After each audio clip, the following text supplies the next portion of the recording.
Jules Ferry. Ce nom, il est partout en France, n'est-ce pas? Sur les écoles, les rues, les places. Si on a grandi ici, on l'a forcément lu des centaines de fois. Mais au fond, qui était vraiment cet homme? Celui dont le nom est devenu, presque le synonyme de l'école républicaine. On va voir que son héritage, c'est beaucoup, beaucoup plus qu'une simple plaque sur un mur. Voilà. C'est la phrase qui résume tout, son œuvre la plus connue. Laïque, gratuite, obligatoire. Ces trois mots, ils peuvent paraître simples, mais ils sont en fait les fondations d'une véritable révolution.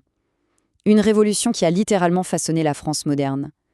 La question c'est comment un seul homme a-t-il pu mener une transformation pareille? On le considère souvent, à juste titre, comme l'un des pères fondateurs de notre identité républicaine. C'est une figure absolument centrale de la Troisième République. Mais pour bien comprendre comment il a construit tout ça, son projet, il faut d'abord revenir en arrière et s'intéresser à l'homme.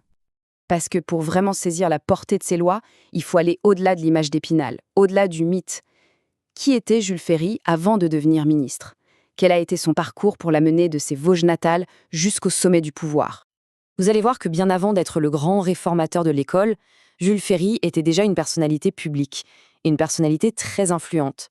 Son combat pour la République, il ne l'a pas commencé dans les ministères, non. Il l'a commencé bien des années plus tôt, avec pour seule arme sa plume. Alors, pour situer, sa vie s'étend de 1832 à 1893. C'est une période de grands bouleversements en France. On passe d'une monarchie à un empire pour finalement arriver à une république qui va durer. Et c'est dans ce contexte de changement permanent que sa pensée politique va se construire. Il a d'abord été un homme de mots avant d'être un homme de pouvoir. Comme journaliste et auteur de pamphlets, il s'est fait connaître pour ses critiques très virulentes du Second Empire de Napoléon III. Et c'est vraiment cette opposition féroce qui va forger ses convictions républicaines et en quelque sorte le préparer pour les batailles politiques à venir. Et justement, cet engagement va très vite le propulser sur le devant de la scène politique. Son ascension va coïncider avec un moment de bascule pour la France, la chute de l'Empire et la naissance, assez fragile, d'une toute nouvelle république.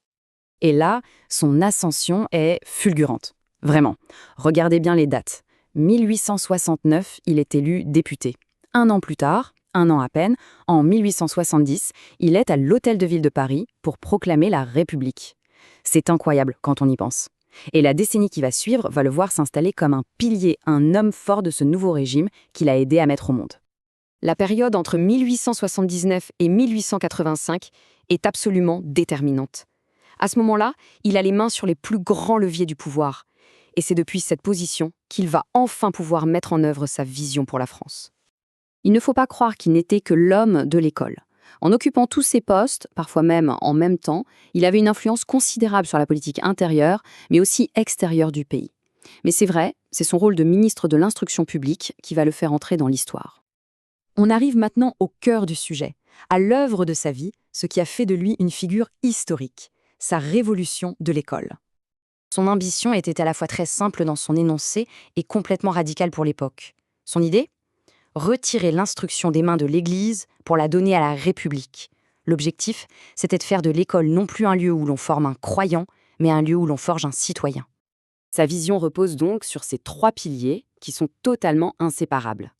D'abord, la gratuité, pour que l'origine sociale ne soit plus jamais une barrière à l'éducation. Ensuite, l'obligation, pour être certain que tous les enfants, filles comme garçons, reçoivent bien cette instruction. Et enfin, le pilier le plus débattu, le plus controversé à l'époque, la laïcité. L'instruction morale et civique remplace l'enseignement religieux. On forme des citoyens plus des fidèles. Le but était donc très clair, créer une sorte de creuset républicain. Un lieu où tous les futurs citoyens apprendraient à lire, écrire, compter, bien sûr, mais aussi et surtout à aimer la République. C'est rien de moins qu'une refondation de la société qui passe par l'école. Plus d'un siècle est passé, alors que reste-t-il aujourd'hui de cette œuvre monumentale?